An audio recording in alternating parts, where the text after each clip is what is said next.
అయ్యో, పద్మకు జ్వరం వచ్చినట్టుందే.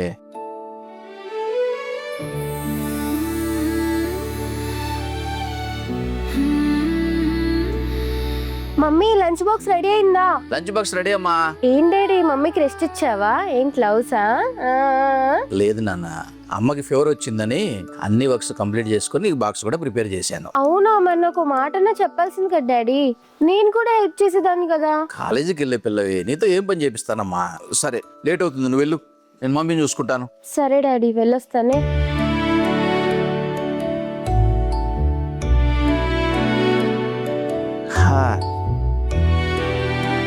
ఎలా ఉంది పద్మ ఇప్పుడు? బానే ఉందండి. అవునండి, ఇంట్లో పనులను ఎవరు చేశారు? నేనే చేశాను పద్మ.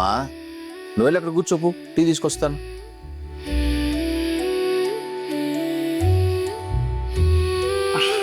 తీసుకో. ఎందుకండి మీకు నా మీద అంత ప్రేమ? ప్రేముంది కాబట్టే లవ్ మ్యారేజ్ చేసుకున్నాను పద్దు. ఇంత ఓపికతో ఇంటి పనులు చేసి పిల్లలకు లంచ్ కూడా చేశారు కదా. నాకు తెలిసిన ఫ్రెండ్స్లలో మీలాంటి అండర్స్టాండింగ్ హస్బెండ్ ఎవరికి లేరండి. రోజు మా గురించి ఇంత కష్టపడతావు కదా, నీకు హెల్త్ బాగాలేనప్పుడు ఈ మాత్రం చేయబోతే ఎలా చెప్పు?